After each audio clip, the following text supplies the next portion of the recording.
할렐루야. 우리 오늘 성령으로 돌파하라라는 말씀으로 은혜 나누기를 원합니다. 사람들은요, 인생에 3번의 기회가 찾아온다 흔히들 말을 합니다. 우리 성도님들은 그 3번의 기회 중에 한 번이라도 잡으신 기회가 있으십니까? 그런데요, 3번의 기회가 아니라 우리 인생 가운데 100번의 기회가 찾아온다 한들 우리가 그 기회를 제때 잡지 못하면, 그 순간을 포착하지 못하고 놓친다면 100번의 기회도 아무 소용이 없을 것입니다. 그리스 신화에는요, 카이로스라고 하는 신이 있습니다. 우리가 흔히 알고 있는 하나님의 때를 가리키는 카이로스를 말하고 있죠. 하나님의 가장 완벽한 때. 그런데 이 그리스 신화에도 카이로스라는 신이 있는데, 이 카이로스 신을 기념하여서 새긴 조각상이 있습니다. 사진을 보시면 이렇게 생겼어요.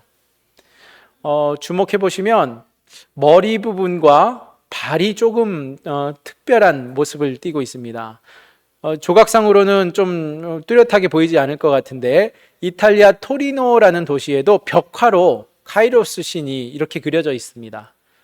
보시면 같은 신인데 앞부분에 머리에는 머리카락이 많이 풍성하게 있고 뒤에는 민자입니다. 대머리예요.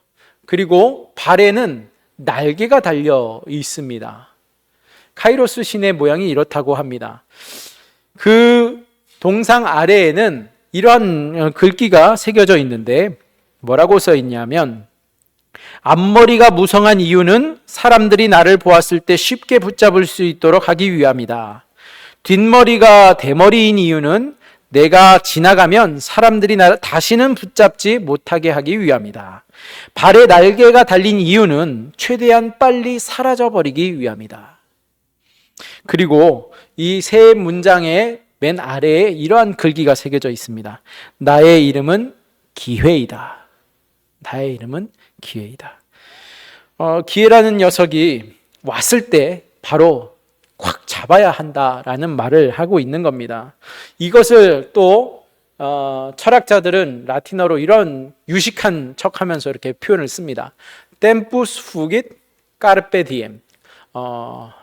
carpe diem이라고 많이 들어보셨을 거예요.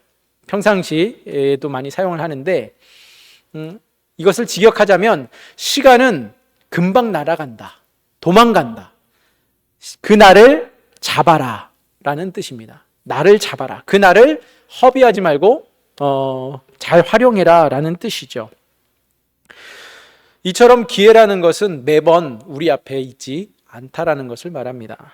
제가 한번 운동을 나갔다가 동네 구석구석 이렇게 막 골목들을 찾아다녔어요. 그 도시에 간지 얼마 안 됐던 상황이라서 구경 삼아서 이 동네는 뭐가 있나 막 여기저기 돌아다니면서 한 1시간, 2시간 정도 이렇게 운동할 생각으로 집에서 저녁 때 나왔습니다. 그러고서 가벼운 몸으로 막 가다가 동네 마트가 이렇게 확 눈에 들어와가지고 그 마트를 들어갔어요. 마트에 들어갔는데 이제 구경하다가 그냥 나오기 뭐하니까 운동 중에 물병 하나를 샀습니다. 그래서 이제 물병 하나를 사가지고서 계산대 앞에 딱 섰는데, 거기에서 저를 이렇게 확 시선을 사로잡는 문구가 하나 있는 거예요. 폭탄 세일. 폭탄 세일. 그러면서 방울토마토를 이 캐시어 아주머니가 계신 앞에 잔뜩 이렇게 진열해 놓은 거예요. 그래서 제가 이제 물을 계산하려고 하는데 이 아주머니가 제가 눈이 토마토로 가는 것을 보시더니 이 사람은 살 것 같다 싶었는지, 오늘까지입니다. 오늘까지만 세일이에요. 이거 사가시면 후회 안 하십니다. 이렇게 저에게 이제 호객행위를 하시는 거예요. 그래서 나 지금 운동 중인데 이거를 집에 갔다가 다시 사러 올까? 차를 끌고 올까? 그렇다고 또 그건 아닌 것 같고, 그래서 이제 고민을 하니까 이 아주머니가 오늘까지만 세일이에요. 이거 사가시면 절대 후회 안 하십니다. 그러는 거예요. 그래서 어떻게 합니까? 고민을 합니다. 그러다가 제가 샀을까요, 안 샀을까요? 너무나도 저를 잘 아시네. 제가 운동을 나왔는데 오늘까지예요. 오늘 안 사면 못 삽니다 하는 말에 심지어 제가 그 토마토가 더 평상시보다 싼지 안 싼지도 제가 확인을 못 해요. 그냥 그날 폭탄 세일이라고 써 있으니까 앞에 가격을 알아야 비교가 되는데 그냥 싸다고 하니까 싼 줄 알고 샀습니다. 사가지고서는 내가 이제 운동을 한다고 나왔으니까 좀 돌다가 갈 참이었는데 무겁잖아요. 그냥 그 길로 바로 집으로 직행했습니다. 그래서 집에 가져갔어요. 기억으로는 막 맛있게 먹은 기억은 없습니다. 중요한 것은 사람들에게 이렇게 이러한 자극적인 문구로 또 기회를 우리에게 주는 것처럼 해서 그 기회를 잡게 하는 상술입니다. 내가 이것을 사느냐 안 사느냐는 물론 제 선택이지만 토마토를 사느냐 그냥 지나치느냐는 내 인생에 있어서 내 삶에 있어서 아무런 지장이 없습니다. 제가 그날 토마토 세일을 놓쳤다 한들 저에게 손해볼 일은 아무것도 없었을 거예요. 그런데 저는 그 기회를 잡았습니다. 나중에 좀 후회를 하기는 했습니다만. 그런데 중요한 것은 우리 인생 속에 이러한 기회들이 찾아올 때에 중요한 일에 우리가 기회를 잡아야 하는데 놓칠 때가 있다 없다? 있다라는 거예요. 그냥 우리의 인생에 있어도 그만 없어도 그만인 것은 우리가 그냥 지나쳐도 문제될 것이 없지만 정말 우리가 붙잡아야 하는 기회 앞에서 우리가 놓치지 말아야 하는 것 앞에서 놓치고 만다면 그 기회는 다시 오지 않는다라는 것이 우리에게 심각성을 가르쳐주고 있습니다. 세상 사람들은 어떻게 해서든 그 기회를 한번 잡아보려고 어떤 이들은 인생 역전 한 방이다 하면서 로또를 매주 사는 사람들도 있어요. 어떤 분들은 주식을 진짜 공부해 가면서 거기에 이렇게 혈안이 되어 있는 분들도 있습니다. 어떤 분들은 진짜 저기 누가 살까 싶은 정도의 그런 오지들도 마다하지 않고 다니면서 부동산을 매입하는데 혈안이 되어 있는 이들도 있습니다. 그러고 나면 지나서 어떻게들 말합니까? 이때 내가 샀어야 하는데, 이때 내가 이걸 팔았어야 하는데 하면서 한탄하는 이들이 있어요, 없어요? 있습니다. 기회를 놓쳤다는 얘기죠. 그렇게 지나간 기회로 아쉬움을 삼키며 한탄하는 사람들은 우리 주변에 얼마든지 찾아볼 수 있습니다. 사소한 것에 목숨 걸지 마시고, 그런데 정말 중요한 것에 붙잡으시기 바랍니다. 지나고 나니까 후회는 돼도 아쉽기는 해도 우리가 살아가는데 문제되는 것은 그리 많지 않습니다. 심지어 큰 사업이나 또 큰 돈을 벌 수 있는 기회마저도 사실 그렇습니다.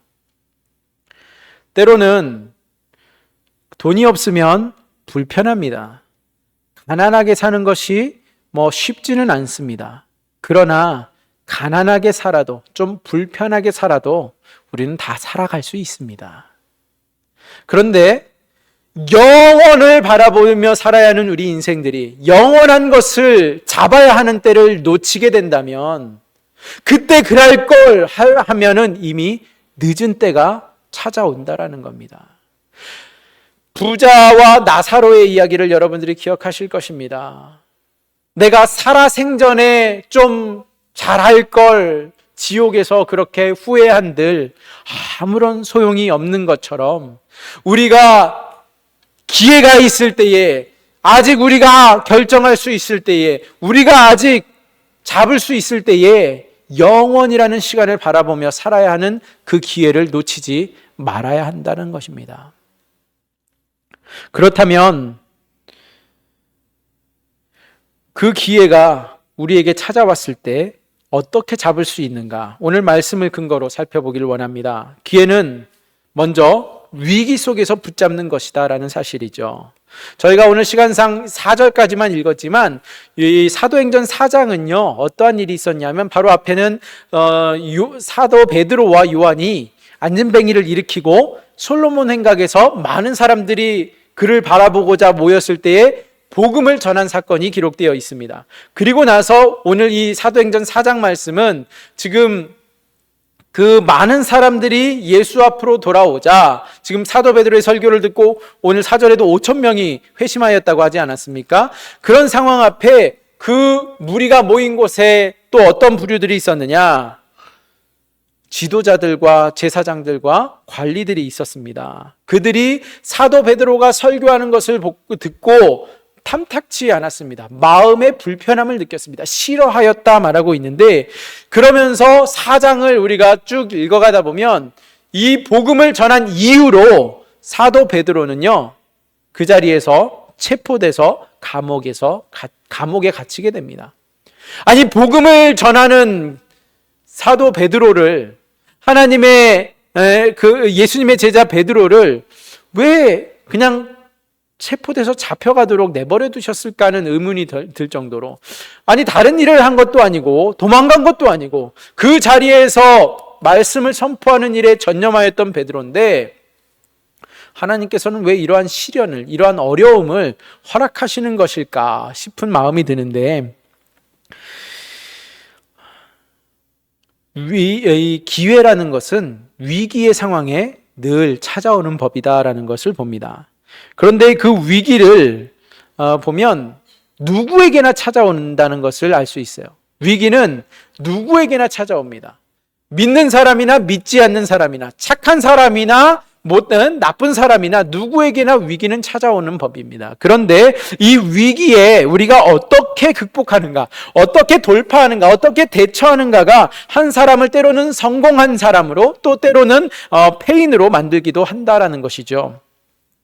우리가 지난 3년 반 동안 코로나라고 하는 그 팬데믹을 지나면서 기존과는 많은 것들이 달라지지 않았습니까? 그리고 그 기간 동안에 평상시에는 일반 때에는 전혀 몰랐던 것들이 수면으로 드러난 것들이 많습니다. 영원할 것 같던 사업들이 망한 것들이 굉장히 많고요. 갑자기 느닷없이 하루아침에 뜬 사업들도 많았던 것을 보게 됩니다.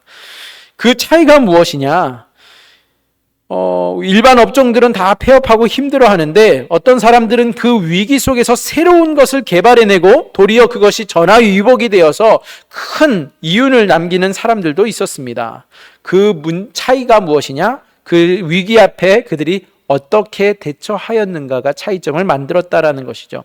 그렇다면 우리가 하나님의 일을 할 때에는 위기가 없습니까? 있습니까? 하나님의 일을 할 때에도 어김없이 위기는 찾아옵니다. 하나님을 위하여 살아간다고 하는 우리에게도 어려움은 늘 찾아오는 법입니다. 그런데 하나님의 일을 한다면 사실 하나님께서 막힌 것도 뚫어주시고 또 주변 상황을 다 정리해 주셔서 탄탄대로로 가야 된다고 생각하기가 쉬운데, 도리어 하나님의 일을 하려고 할 때 더 많은 위험을 만나기도 하고 더 큰 희생이 요구되는 것을 볼 수 있습니다. 오늘 사도행전 4장은 복음 때문에 처음으로 구금되기까지 한 사도들의 이야기를 볼 수 있습니다. 사도행전을 계속 읽어가다 보면 그들의 인생이 결코 평탄하지 못했다라는 것을 알 수 있어요. 심지어 사도행전 마지막 장 28장에 가서는 사도 바울이 감옥에 갇혀 있는 것으로 갑작스럽게 끝을 맺고 있습니다. 이처럼 하나님을 위하여 살아가는 사람들에게 어려움이 찾아온다는 것을 우리가 쉽게 찾아볼 수 있는데, 2절 3절 말씀해 보면 사도 베드로가 선포한 내용이 무엇이었냐면 예수 안에 죽은 자의 부활이 있다라고 가르쳤고요. 또 이 백성들을 솔로몬 행각에 모여 있는 백성들을 가르칠 때에 이 이야기를 들었던 사람들이 싫어하였다. 그런데 싫어하는 것에 그치지 아니하고 그들의 행동은 어디까지 이어지느냐? 그들을 잡음에 날이 이미 저물었으므로 이튿날까지 가두었다라고 말합니다. 예수 그리스도의 부활을 선포하는 베드로, 이들의 설교를 듣고 남자만 무려 5천 명이 그 자리에서 예수를 믿게 되었습니다. 예수의 부활은 믿는 자들에게는 복음입니다. 그러나 이 복음을 받아들이지 않는 자들에게는 걸림돌이 된다는 것이죠. 1절에 제사장과 성전 맡은 자와 사두개인들이 사도들의 연설을 듣고 상당히 불편해하는 것을 볼 수 있는데, 사두개인들은 누구냐면 부활 자체를 부인하는 사람들입니다. 부활이 없다라고 주장하는 사람들이에요. 그런데 이 사도 베드로는 예수 그리스도의 부활을 설교하고 있으니 사두개인들이 들을 때에는 굉장히 마음이 불편하게 만드는 이야기였던 것이죠. 그들이 누구냐 하면 심지어 사회에서 상당한 영향력을 가지고 있는 큰 권세를 누리고 있었던 기득권 사람들입니다. 제사장과 성전을 맡은 자들이 관리들인데 그들이 기득권자들로서 지금 이 많은 사람들이 사도들의 설교, 연설을 듣는 가운데 회심하고 돌아가는 것을 보는 것이 자칫하다가는 이 많은 관중들의 힘을 우리가 다 잃겠구나 하는 위기를 느끼게 했습니다.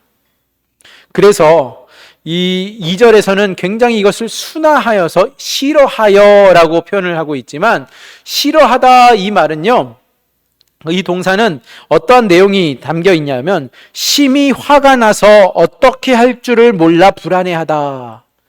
너무 화가 난 나머지 이성을 잃고 어떻게 해야 할지 몰라 하는 그러한 상태를 가리키는 말입니다. 그러다 보니까 이들의 행동이 무엇으로 이어집니까? 사도들을 잡아 가둡니다. 이것은 결코 이성적이거나 합법적이기 이전에 감정적이고 집단 이기주의적인 행동이었음을 보여줍니다. 지금 이들에게 거슬렸던 것이 무엇인가 살펴보면 두 가지죠. 사도들이 백성을 가르치는 행위 자체가 그들에게 너무 싫었던 일이었고, 또 하나는 예수 그리스도가 부활하셨다라는 그 복음의 내용이 그들에게는 걸림돌이 되었다는 겁니다. 그래서 그들이 막상 그 자리에서, 현장에서 잡아두기는 하였지만 그럼에도 불구하고 함부로 그들을 해할 수는 없는, 백성들이 너무나도 많이 그들을 지지하고 따르고 있었던 상황이기 때문에 정말 눈에 가시 같은 이 사도들을 거슬리지만 뚜렷한 명분이 없어서 어떻게 할 도리가 없었던 것으로 보입니다. 솔로몬 행각에서 많은 열매를 맛보았던 베드로와 요한이지요. 하나님께서 함께 하시는구나 라는 것을 누구보다 몸으로 다 그들이 겪었던 사도들입니다. 정말 큰 역사가 일어나는 것을 보았습니다. 많은 호응도 얻었고 주님께 돌아오는 사람들이 무리를 지어서 왔습니다. 그러나 그 기쁨도 잠시였고, 이런 귀한 사역의 결과는 기득권자들의 귀에 거슬려서 위협으로 느껴져서 결국에 밤에 감옥에서 지내야만 했습니다. 이런 귀한 사역의 결과는 정말 예상치 못한 일이었죠. 이때 베드로와 요한의 심정이 어떠했을까? 짐작컨대 하나님 좀 너무하십니다. 이렇게 복음을 전하는 저에게 왜 이 시련을 주시는 겁니까? 하는 생각이 들지 않았을까 싶습니다. 객관적으로 생각해도 그렇죠.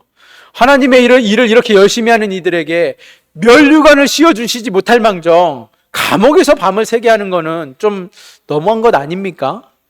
그런데 베드로는요, 놀라운 변화를 여기에서 사도행전에서 보여주고 있습니다. 앞에 복음서에서는 베드로의 모습은 어떠했습니까? 예수님께서 십자가에 달려 돌아가시기 직전에 잡혀가시던 날 내가 주님과 죽음까지 함께하겠다 큰 소리쳤던 베드로가 군사들이 앞에 나타나니까 혹시나 나도 옆에 붙어 있다가 잘못될까 싶어 그 자리에서 주랭랑 쳤던 사람이 베드로와 제자들입니다.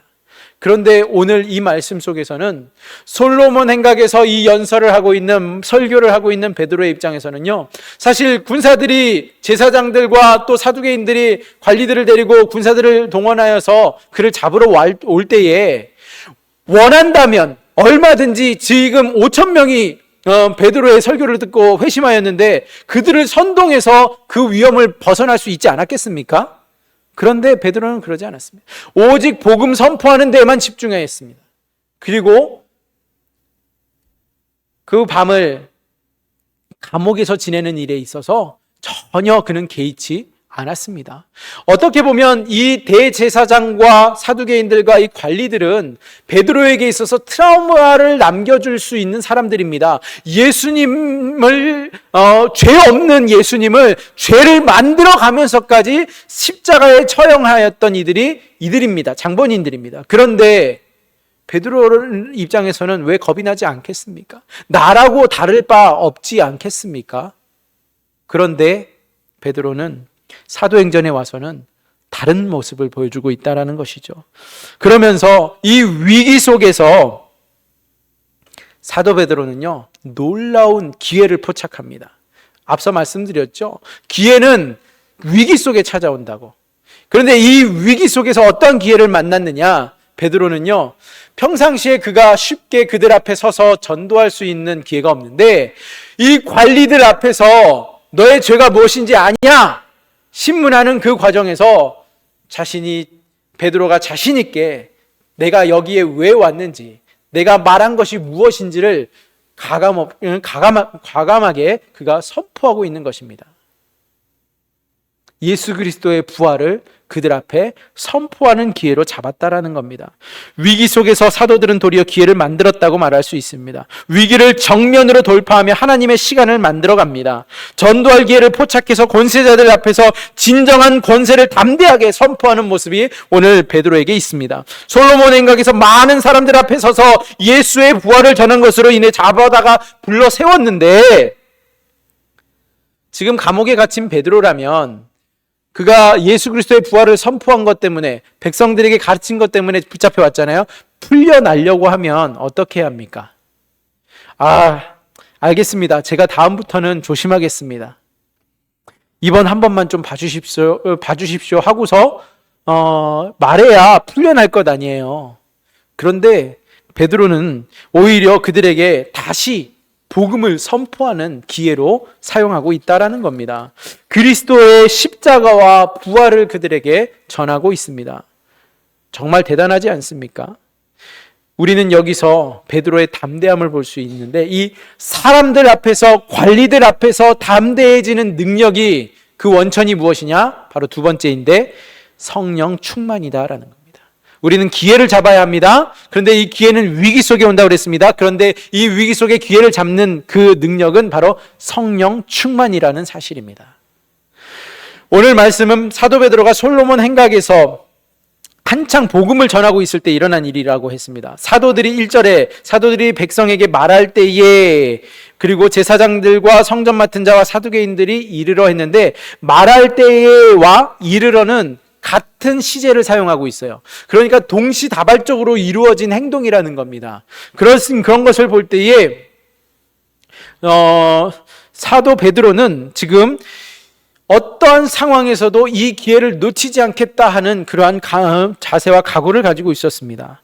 그러면서 7절에 보면 산헤드린 앞에 사도들이 재판을 받고 있는데 너희가 무슨 권세와 누구의 이름으로 이 일을 행하였느냐 묻습니다. 그런데 여기서 너희가 라는 이 표현은요, 사실 굉장히 하대하는 표현입니다.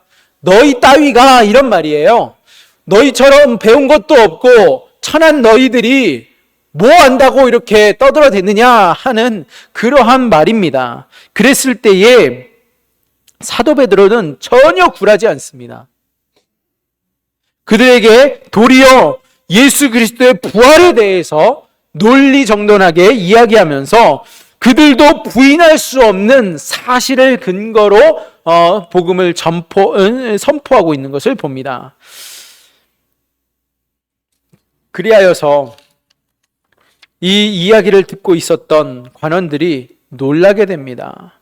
왜냐하면 베드로는 우리가 아는 것처럼 갈릴리 촌구석 어부 출신 아닙니까? 학문이 없습니다. 무식한 줄로만 알았던 어부 출신 베드로의 언변이 굉장히 설득력이 있고 호소력이 있었고 논리적이면서 무엇보다 진리였다는 사실 앞에 그들이 학식이 없는 사람들이라고 여겼던 이들이 도리어 학식이 많은 이들에게 더 강력하게 선포하는 것을 보고 반박할 수가 없었더라라는 것이죠. 14절 말씀 보니까 비난할 말이 없는지라.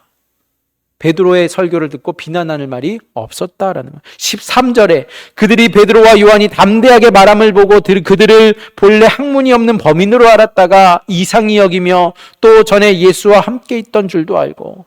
그렇습니다. 그들을 무시하였다가 도리어 그들이 큰 코 다치게 된 겁니다. 비난할 말이 하나도 없었더라라는 겁니다. 그렇다면 복음이 필요한 이들은 누구입니까? 누가 복음을 들어야 할 대상자들입니까? 복음이 필요한 사람들은 가난하고 불쌍한 사람들뿐만이 아니라 위정자들까지도 복음을 들어야 하는 대상이다라는 사실입니다. 우리 사회에서 복음으로 소외된 사람들은 누가 있습니까? 이들에게도 반드시 복음이 온전히 전해지고 선포되도록 하는 것이 결국에 하나님께서 우리에게 주신 사명이다라는 사실을 잊지 마시기 바랍니다. 안타깝게도 한국교회가 많은 지탄과 사회적으로 손가락질을 당하고 있는 상황입니다. 그러나 그럼에도 불구하고 우리는 계속해서 소리를 내어야 합니다. 복음을 선포해야만 합니다. 진리를 가르치는 것이 우리의 사명이기 때문에 그렇습니다. 그것도 담대하게 선포해야 하는 것입니다. 우리의 직장에서, 우리의 가정에서, 우리의 관계 속에서, 우리의 삶의 터전에서 우리는 베드로와 요한처럼 오늘도 그 복음을 과감하게 선포해야 하는 것입니다. 어떻게 할 수 있습니까? 오직 성령 충만할 때 우리는 담대하게 외칠 수 있습니다. 그들도 주님을 필요로 한다라는 사실이기 때문에 그렇습니다. 진리 앞에 거짓은 아무리 그럴싸하게 포장되어도 진리를 이길 수는 없습니다. 당장은 아닌 것 같더라도 모든 진리는 반드시 드러나고 맙니다. 예수 그리스도만이 진리입니다. 예수 그리스도만이 진리입니다. 복음만이 선포되어야 할 진리입니다. 16절 말씀 보실까요? 이 사람들을 어떻게 할까? 그들로 말미암아 유명한 표적 나타난 것이 예루살렘에 사는 모든 사람에게 알려졌으니 우리도 부인할 수 없는지라. 그들을 잡아오기는 하였지만 그들을 가두어둘 수 있는 명분이 없었고, 그래서 이들을 위협하고 놓아주기로 마음 먹습니다. 그런데 그들이 생각할 때에 이 많은 일들이 일어난 것을 우리도 부인할 수 없다라고 고백할 수밖에 없었습니다.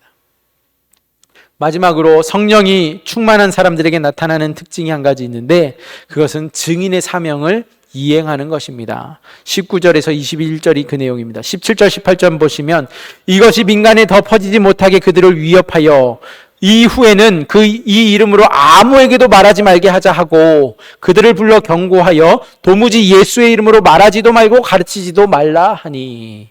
우리는 여기서 우리의 사명을 볼 수 있습니다. 사도들에게 엄히 경고하여 금지한 것이 무엇이었습니까? 바로 예수의 이름으로 말하고 가르치는 것, 복음을 선포하는 것을 금지하였습니다. 이것은 진리를 거부하는 이들의 일이지요.